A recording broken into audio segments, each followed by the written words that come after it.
ഇന്നത്തെ എൻ്റെ വീഡിയോ ഒരു കുർത്തിയുടെ മെഷർമെൻറ്റ് കിട്ടിക്കഴിഞ്ഞ് നമ്മൾ എങ്ങനെയാണ് ഒരു ചുരിദാർ തയ്ക്കാനായിട്ട് അളവുകളൊക്കെ എടുക്കുക എന്നുള്ളതിനുള്ളൊരു ഫോർമുല മെത്തേഡാണ് ഞാനിവിടെ ഉപയോഗിക്കുന്നത് കേട്ടോ. അതൊന്ന് ഉപയോഗിച്ച് നിങ്ങളൊന്ന് നിങ്ങളുടെ അളവുകൾ എടുത്തിട്ടൊന്ന് കട്ട് ചെയ്ത് തയ്ച്ച് നോക്കുക. അപ്പോൾ അറിയാം ഇത് നിങ്ങൾക്ക് ഉപകാരപ്രദമായ ഒരു ചാർട്ട് തന്നെയായിരുന്നു എന്നുള്ളത് കേട്ടോ.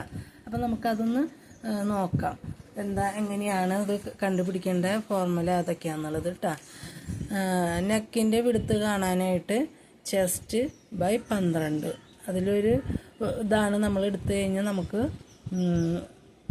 ചെസ്റ്റിൻ്റെ വിടുത്ത് അറിയാം. ചെസ്റ്റ് വിടുത്ത് എന്ന് പറഞ്ഞു കഴിഞ്ഞാൽ ചെസ്റ്റ് ബൈ 12. നെക്ക് ഡീപ്പ് എന്ന് പറഞ്ഞിട്ടുണ്ടെങ്കിൽ ചെസ്റ്റ് ബൈ 8, അതിൽ കൂടെ ഒരു 1/4 ഇഞ്ച് കൂട്ടി കൊടുക്കുക. ഇനി ഷോൾഡർ എന്ന് പറഞ്ഞിട്ടുണ്ടെങ്കിൽ ചെസ്റ്റിൻ്റെ 12, arm hole chest by 6. Arm hole deep എന്ന് പറഞ്ഞു കഴിഞ്ഞിട്ടുണ്ടെങ്കിൽ ചെസ്റ്റിനെ 24 കൊണ്ട് ഹരിച്ച് കഴിഞ്ഞാൽ കിട്ടുന്നതാണ് ആം ഹോൾ ഡീപ്പ്. അതായത് ആ സംഭവം എന്ന് വെച്ചിട്ടുണ്ടെങ്കിൽ നമ്മൾ ഒരു ചുരിദാർ കട്ട് ചെയ്യാനായിട്ട് കൈക്കുഴി വരയ്ക്കില്ലേ, ആ കൈക്കുഴി വരയ്ക്കുമ്പോൾ നമുക്ക് ഇവിടുന്ന് എങ്ങനെയാണോ നമ്മൾ വരച്ച് കൊടുക്കുക അത് കുറേ കൂടുന്നൊരു പേടിയുണ്ടാവും. അപ്പോൾ ഇത് ഈ മൂല കെട്ടണില്ലേ, അതാണ് ഈ ഇതിൻ്റെ ഡീപ്പ് എന്ന് പറഞ്ഞ സംഭവം. അപ്പോൾ ആം ഹോൾ ഡീപ്പ് എന്ന് പറഞ്ഞിട്ടുണ്ടെങ്കിൽ ചെസ്റ്റിനെ 24 കൊണ്ട് കരിച്ചാൽ കിട്ടുന്നതാണ് ഈ ആം ഹോൾ ഡീപ്പ്. ഈ വീഡിയോ നിങ്ങൾക്ക് ഇഷ്ടപ്പെടുകയാണെങ്കിൽ സബ്സ്ക്രൈബ് ചെയ്യുക, ലൈക്ക് ചെയ്യുക, കമൻ്റ് ഇടുക.